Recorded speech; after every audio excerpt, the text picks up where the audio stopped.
าพิดาเชื่อพระลูกโดยฤทธิ์อำนาจของพระวิญญาณบริสุทธิ์เจ้าสัมผัสมัดมารซาตานวิญญาณชั่วอย่าได้รบกวนพระลูกทั้งหลายพระลูกภาวนาที่ทานหมดทุกอย่างในวันนี้ให้อยู่ในพระหัตถ์ทรงฤทธิ์เดชของพระองค์ในพระนามของพระเยซูคริสต์เจ้าอาเมนฮาเลลูยาสรรเสริญพระเจ้าพี่น้องอาจารย์จะอ่านพระคำของพระเจ้าในพระคัมภีร์เดิมพี่น้องมีพระคัมภีร์เดิมก็ขอให้เปิดไปกันครับในพระธรรมการบทที่หนึ่งพระธรรมการบทที่หนึ่งจะอ่านในข้อที่26ถึงข้อแก่พระองค์ขอพระเจ้าอวยพรทุกคนโดยเฉพาะไปคำของพระองค์ที่พวกคนนั้นจะได้ฟังได้ยินให้เต็มไปด้วยการเจอโดยองค์พระวิญญาณบริสุทธิ์เจ้าซึ่งขอมอบเวลานี้เป็นเวลาของพระองค์ในพระนามองค์พระมหาเยซูคริสต์เจ้าอาเมนพี่น้องที่รักเดี๋ยวเมื่อที่เขาฟังและอ่านพระธรรมของพระเจ้าจากพระธรรมการตอนที่เขาอ่านว่าทุกสิ่งอยู่ในโลกนี้มาจากพระเจ้าพระเจ้าเป็นผู้ที่ทรงสร้างเมื่อพระเจ้าสร้างแล้วพระเจ้าก็สร้างมนุษย์คืออาดัมเอวาสร้างได้ดีดูแลเพื่ออย่างเพื่อมาปกครองเพื่อมาคุ้มครองดูแลรักษาในทุกสิ่งที่พระเจ้าได้ทรงสร้างขึ้นเพื่อให้การทรงสร้างทุกอย่างนั้นเป็นที่ถวายเกียรติแก่พระเจ้าและนมัสการพระเจ้าหลังจากที่พระเจ้าสร้างและพระเจ้าก็จับอาดัมเอวาจับแขนของเขาจับมือของเขาเดินไปพิสูจน์เองทรงในสิ่งที่พระเจ้าทรงสร้างแต่ทุกอย่างที่พระเจ้าทรงสร้างพระเจ้าก็เก่าไว้ระวังดีทุกอย่างและอาดัมเอวาก็ไปทรงในสวนเอเดนที่พระเจ้าทรงสร้างโอ้ก็เป็นที่ประทับใจเป็นที่ได้สง่าราศีเป็นที่ได้ความสวยงามขององค์พระผู้เป็นเจ้าสรรเสริญพระเจ้าพระเจ้าบอกว่าเขาได้มอบอำนาจให้แก่พวกเจ้าให้เจ้าปกครองให้พวกเจ้าคุ้มครองว่าสิ่งนั้นจะเป็นสัตว์ใหญ่สิ่งนั้นจะเป็นสัตว์น้อยสิ่งนั้นจะเป็นยุบยุนำขึ้นกับอำนาจของพระเจ้าแต่ในเมื่อเทวรุตกอยู่ในความพิฆาตบาปที่เราพูดจากว่าในเมื่อมนุษย์ตกอยู่ในความบาปมนุษย์ทำลายสิ่งที่พระเจ้าได้ทรงสร้าง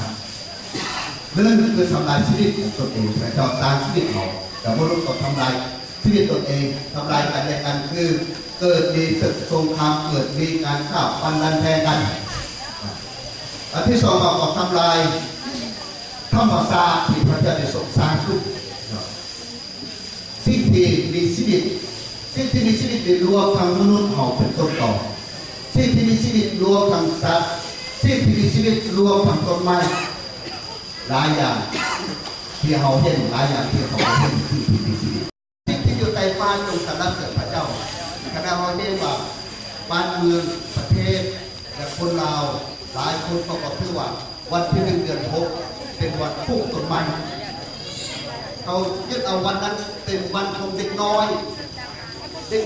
ปลูกต้นไม้อาจารย์อ่านคือกระดิ่งของเทียนว่าเด็กน้อยปลูกต้นไม้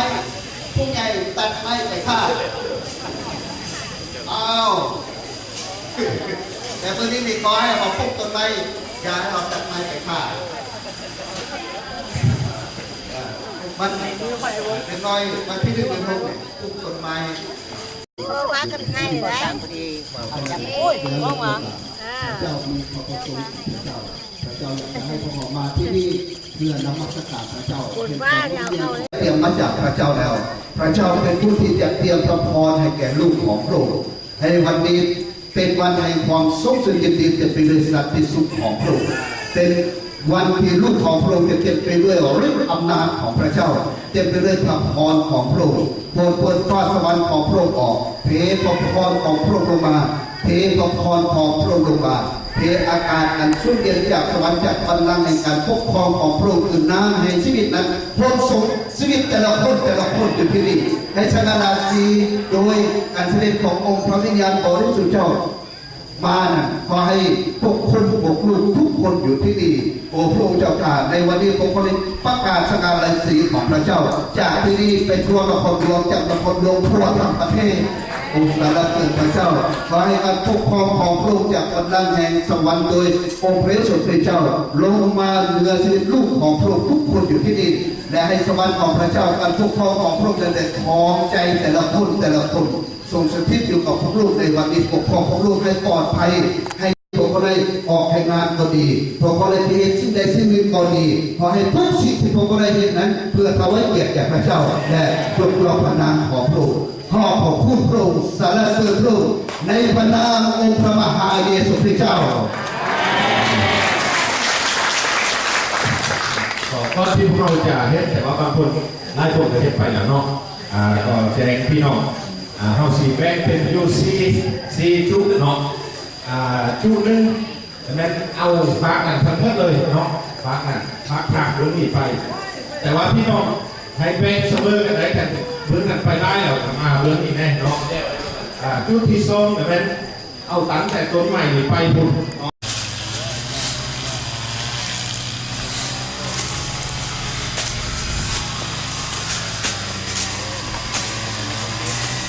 สินค้าได้ขึ้นมึงเขาโอ้สุดยอดสุดยอด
คุณองค์พระผู้เป็นเจ้าสลับบรรยากาศดีที่ทุกลูกร่วมไม่รวมมือกันสามัคคีทำกันโดยการทรงนำพาขององค์พระวิญญาณบริสุทธิ์เจ้า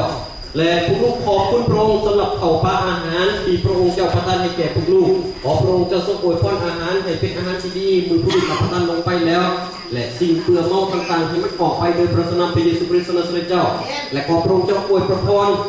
พี่น้องทุกคนทุกมือที่มีส่วนร่วมในการจัดเตรียมข้าวปลาอาหารในการเอาอาหารมาประกอบส่วนให้พี่น้องได้รับพระพรมาแต่องค์พระผู้เป็นเจ้าและขอองค์พระผู้เป็นเจ้าอวยพรทุกคนที่รับประทานให้ทุกลูกที่จะมีสุขภาพเข้มแข็งมีสติปัญญามาแต่พระองค์เจ้าในการเฮ็ดเวียกทำงานรับใส่องค์พระผู้เป็นเจ้าต่อไปแต่ตลอดการที่ทุกลูกจะเดินทางกลับหลังจากรับประทานอาหารขอพระองค์เจ้าปกป้องคุ้มครองให้ชีวิตของทุกลูกได้รับความปลอดภัยของพระองค์เจ้าผู้ลูกร่วมใจกันรับประทานอาหารนี้ในพระนามองค์พระเยซูคริสต์เจ้าอาเมน